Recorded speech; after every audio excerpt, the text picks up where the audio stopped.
Bonjour à tous, ici Gabrielle. Et Sophia. Bienvenue sur Confluence. Alors, quand on pense usine, on imagine souvent des images un peu vieillottes, n'est-ce pas? Eh bien, accrochez-vous parce qu'une révolution silencieuse est en marche.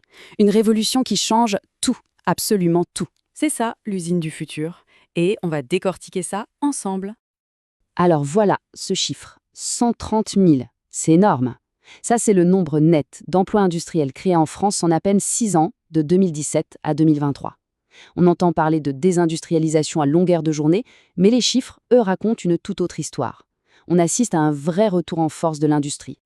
Ok, pour comprendre tout ça, on va suivre un plan simple en 5 points.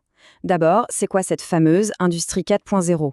Ensuite, on regardera les nouveaux métiers qui apparaissent, puis on verra comment les anciens jobs évoluent, on parlera aussi des défis, bien sûr, et on terminera sur tout l'écosystème qui est en train de se mettre en place. Allez, c'est parti. Alors, première étape, la révolution Industrie 4.0. D'où vient ce sursaut, cette réindustrialisation? Eh bien, le mot-clé, c'est la technologie. Il ne s'agit pas juste de créer plus d'emplois comme avant. Non, là on parle de tout réinventer de A à Z.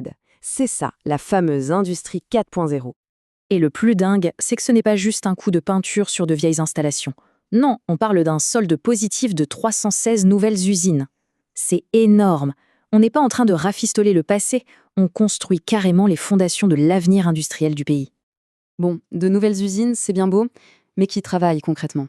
Quels sont les visages de cette nouvelle industrie? C'est ce qu'on va voir tout de suite avec la nouvelle carte des emplois. Alors là, il faut vraiment effacer l'image d'Épinal de l'ouvrier à la chaîne. L'usine de demain, c'est un hub de technologie. Regardez un peu les profils recherchés. Des data scientists par milliers, des experts en robotique, des spécialistes en cybersécurité. Ce sont eux, les nouvelles stars de l'industrie. Ok, alors là, on touche à la question qui fâche, la grande angoisse, c'est est-ce que les robots vont nous piquer notre travail? En fait, la réponse est beaucoup plus nuancée.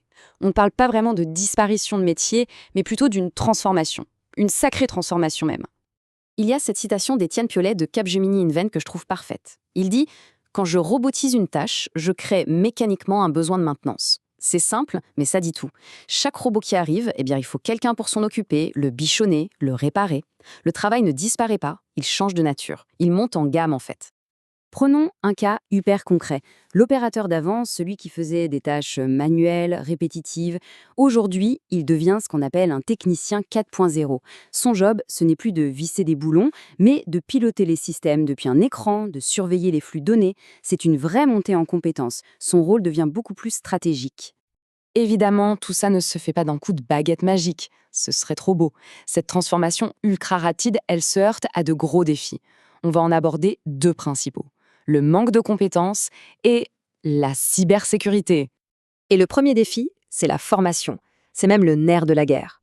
Quand on regarde les compétences les plus recherchées, eh bien, en numéro 1 et de très loin, on trouve l'analyse de données. Ça montre bien l'urgence. Il faut former, former et encore former les équipes actuelles.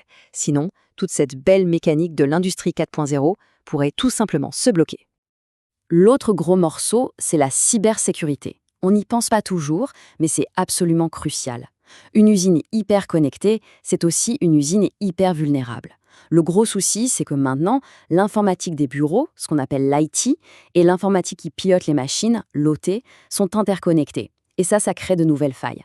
On a donc un besoin urgent de profils hybrides, des gens qui parlent ces 2 langues. Alors, pour relever ces défis, les industriels ne peuvent pas y arriver tout seuls dans leur coin. Impossible. Il faut que tout un écosystème se mette en mouvement. En gros, il faut une collaboration hyper étroite entre les usines classiques et les boîtes de la tech. Et au cœur de cette collaboration, il y a le logiciel. 2 acronymes à retenir, ERP et MES. Pour faire simple, l'ERP, c'est un peu le cerveau, le système nerveux central de toute l'entreprise. Et le MES, c'est le chef d'orchestre directement sur le lieu de production. C'est la combinaison de ces 2 outils qui permet de tout connecter de la commande du client jusqu'à la machine de l'opérateur. Pour conclure, on voit bien que le potentiel est juste énorme. Plus de productivité, des emplois plus intéressants et surtout une industrie qui fait son grand retour. Mais il y a un mais. La question finale, c'est celle-ci. La technologie, elle, est prête. Mais est-ce que nous, on l'est? C'était le défi de la décennie. C'était Gabrielle et Sophia, un grand merci pour votre écoute. Si ça vous a plu, le petit pouce, l'abonnement, le commentaire, ça nous aide énormément. À très bientôt.